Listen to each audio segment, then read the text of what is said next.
to me. It was my father's house. My mother and father stood in line in the Motzah to get the land of the Moshav, and they got this house in 1976, which was a year before I was born.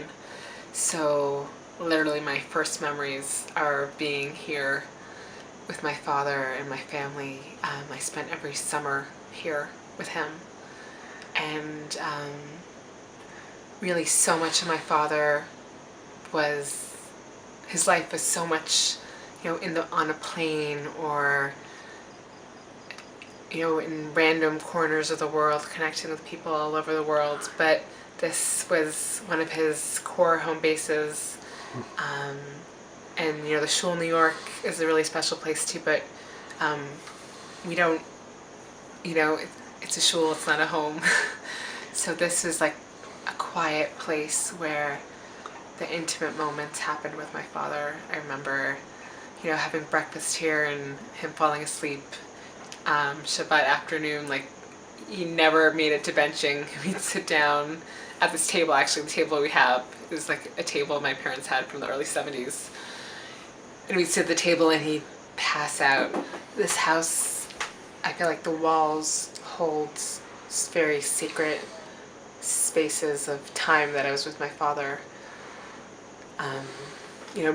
Being with him in the middle of the night when he'd come home from a concert at 3 in the morning and would tell me Hasidic stories to put me to sleep.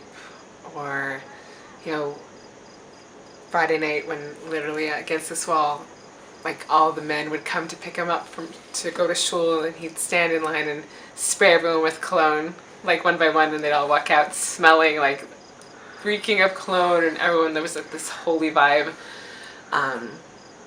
Or so my friends used to literally pile into every corner, the floor, the couch, everywhere, and we'd sit here for hours.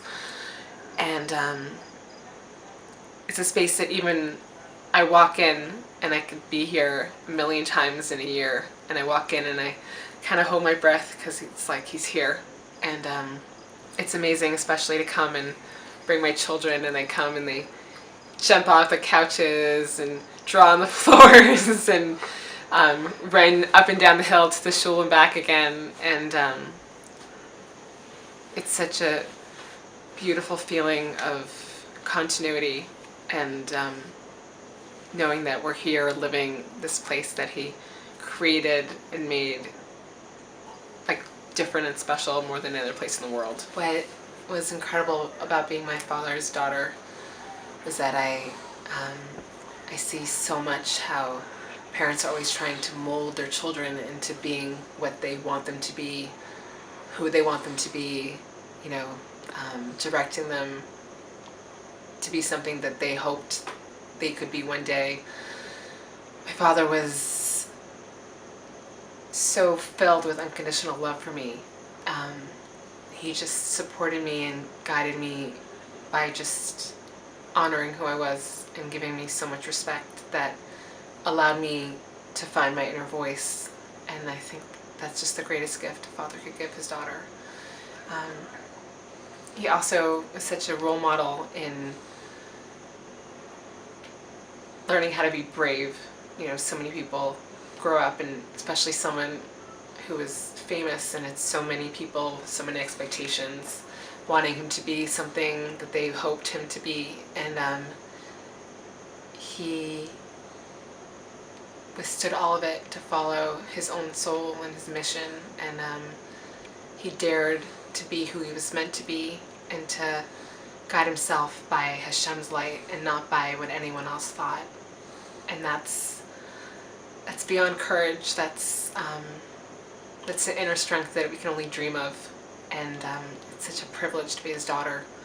And I'm so honored that I'm a part of his life, and so happy that more is coming out about him, that the world can just have a glimpse of who he was. I think you could have to write about 1 million biographies to really get who he was, but this is a great start. So thank you.